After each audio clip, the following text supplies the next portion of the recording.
Hello, dear viewers. Thank you so much for joining me again. I am reading today on the future of freedom of the press in the U.S. Trump has attacked the press directly so many times. It's this brainwashing tactic, go say it over and over and over and over again, and you'll convince people. Okay, but there is also the merger between Time Warner and AT&T, which is the huge company now. We don't talk about monopolies anymore. We don't talk about antitrust laws much. But that merger was approved, so that may threaten free speech. Net neutrality was not renewed. It expired. So that threatens freedom of speech, freedom of the press. So we see the press attacked on several fronts at once. And we have some heroic journalists out there who will not be stopped.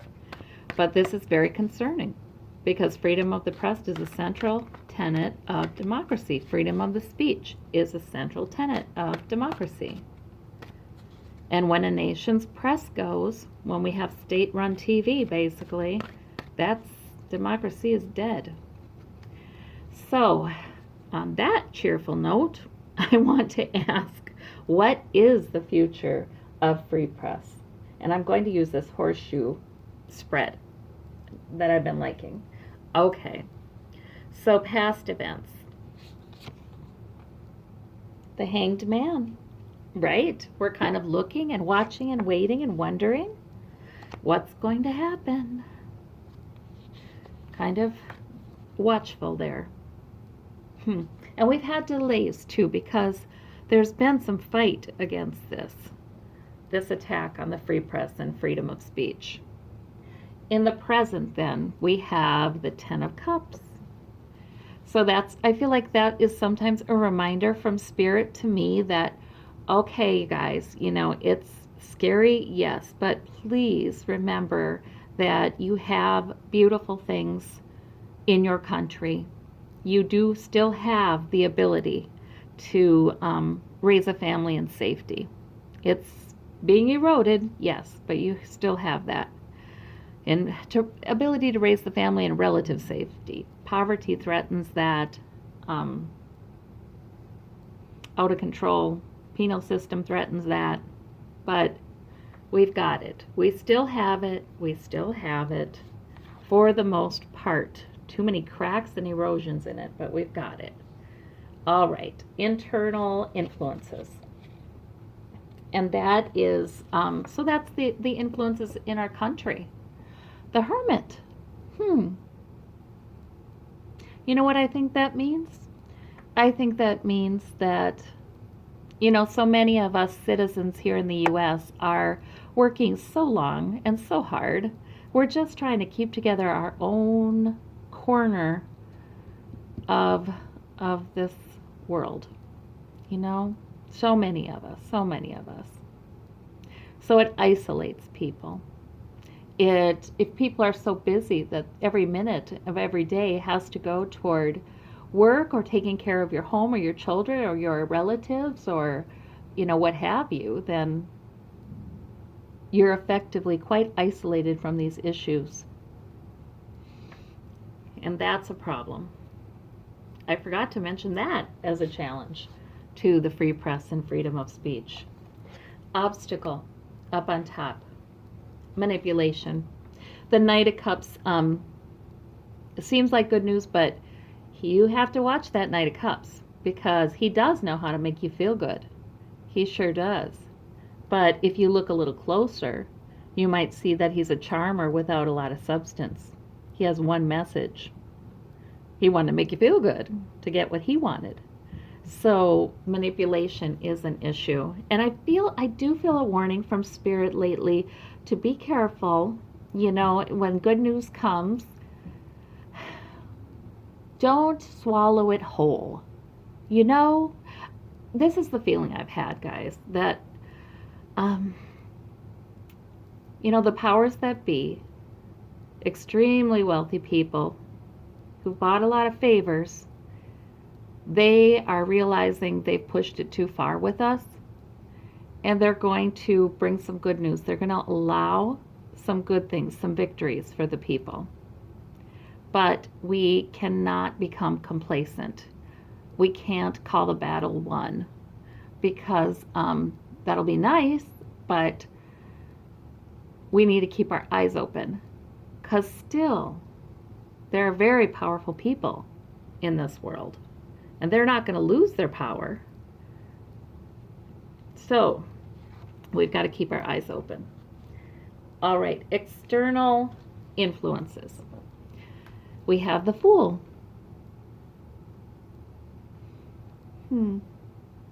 That's interesting. I think that can be good. We have the energy of the Fool with all these courageous people, these whistleblowers coming forward, journalists writing and saying things that may get them in trouble, knowing that the better they are, the more they're a target. Remember, I do like Rachel Maddow. She studies everything out so nicely, and she does try to be balanced and fair.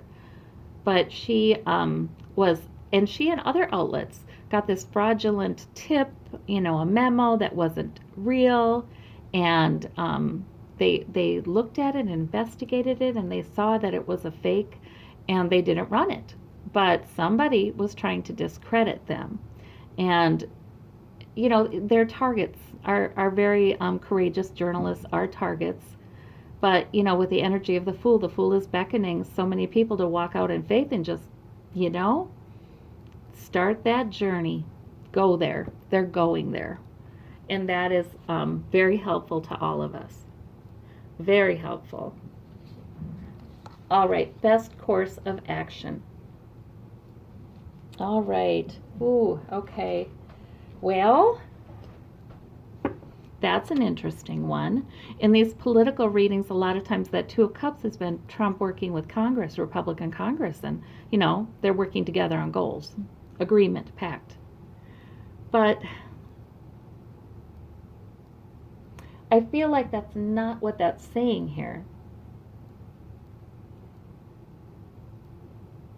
Yeah, if it is, it's saying the best course of action is to be aware of that and be vigilant. But I feel like that's in a broader sense. I think they're saying the best course of action is to remain respectful. Remain respectful. Try to find the common ground. Angry discourse just makes other people more defensive and less apt to hear you. Yeah, angry confrontational discourse is much less effective. So I kind of think that card is about reminding us of that, and reminding us to find that common ground and try to get together. Now, I don't think that necessarily means compromise, that we've made so many compromises already, right? The people have made so many compromises, or their elected officials on behalf of the people have made the compromises for them. I'm talking about the discourse. I think that's what that's about. Okay, and we have difficult emotional passage here too. So that's the outcome. Okay, so there's our outcome. And I think that means that this will continue, these difficulties will continue. But look at this man, he is moving toward calmer shores. The choppy water is in the past. There's some sadness about this. Maybe some losses, or you know what? No, the Six of Cups is not. Six of Swords is not about more losses. To me, it's about realizing the losses that were already there, because these Six Swords are 6 lessons. They're 6 intelligent analyses of what has happened. Okay, so these people are going to calmer shores wiser, much wiser. So I see that in the outcome. Okay. I'm wondering if anything needs to be clarified. I feel like this reading was pretty clear.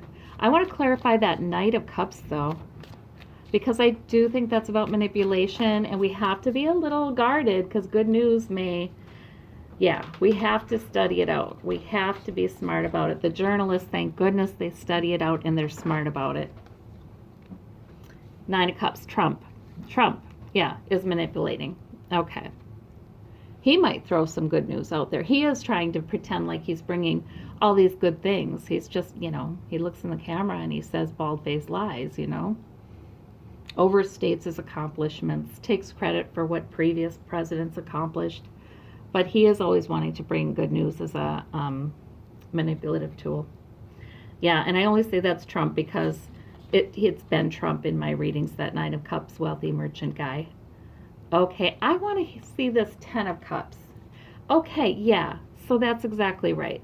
This is a reminder from Spirit that, yeah, well, don't forget to value what you do have, that law and order that allows people to raise their kids in relative safety, usually. But thank you. Spirit's also saying but yet you're bedeviled. I mean, there's fear. You feel tied to some things. A lot of Americans feel very tied down and sort of oppressed with workloads that don't bring home nearly enough, you know. And there are other troubles. Not every family is able to raise their kids in relative safety. So that's a nod to that reality. All right. We need to value what we have, but we need to look at it with our eyes wide open too. This Hermit, and then we have the Hanged Man again. Yes, so that created delays. Yep. Past events. There was a delay. There was a delay in all of us realizing how bad it had gotten. There really, really was. Because we are too isolated from each other. People are keeping it secret. When they get fired because their employer doesn't want somebody over a certain age because the employer's health insurance premiums will go up. They keep that to themselves. When they can't make their house payment and they're heading into foreclosure, they keep it to themselves and they work harder. So we've got to be able to identify the social problems as the social problems, not the fault of the individuals, and get together and talk, because all that did was create a delay while freedom of the speech and freedom of the press could be further eroded. That's what that did. And everybody is, like I said, they're just trying to hang in there with the hanged man. They're trying to hang in there by 1 foot. Yes, they don't want to fall on their heads. That's exactly what that is. Okay, wow. Okay, now let's see about this. This Fool. I think it's the whistleblowers, the people willing to embrace the energy of the Fool. Yes, and tell the truth. So universe, in other words, is really pushing this along, bringing the ringing truth forward again and again and again. And we have seen that, haven't we, in the last couple of years? Good luck trying to hide anything nowadays. It's going to come out. And the journalists are really working hard, and they're hot on the trail. So they are taking those chances, and they are moving forward, and bless them. And individual Americans are too, taking chances and speaking up. The best course of action is to keep discourse civil, try to find the common ground. But we've got that Five of Pentacles clarifying that one. So these folks are kind of out in the cold. We have to, you know what I'm getting with this? I'm getting tell the truth. Don't shy away from the truth. Like I said, none of those compromises where, okay, I'm willing to, settle for just a little bit of improvement. We've had plenty of that. We need to keep bringing the truth about those who are shut out in the cold. We do. This Outcome. Very spiritual. Okay. Yes. So Spirit is helping us. That mysterious kind of spirit, not traditional kind of spiritual worship, because we'd have the Hierophant if we had that. This is more, the individual's relationship with spirit, whatever that is for that individual. It's them finding their own mysteries inside. So that's why we go to calmer shores, and we've learned a lot. People really are trying to find the deeper meaning in these things. Yes, they are. And they're trying to connect more with themselves. So that energy is strong in our outcome. That's wonderful. Okay. So I'm liking this reading. To me, it explains a lot. Now, do we have, I want to just do, since there's only one, I didn't clarify the Hierophant. Okay. Yeah. In the past events, there was delay in our government. Delay and delay and delay. Yes. In our government getting on top of these things. Should have done it long time ago. Yep. So, but it's still a working government with this Ten of Cups. But we have to deliver the truth about everybody who's suffering from unjust laws and their enforcement. We have to deliver the truth about that unjust legislation. But we do it in a respectful, civil way where we do try to understand others' perspectives. We don't back off from the truth, but, try to make it more palatable. All right. Well, thank you so very much. I feel like there's hope there, but it's a realistic hope. It's going to take time. But we are well on our way. We have a lot of spiritual help there. Thank you so much. Bye-bye.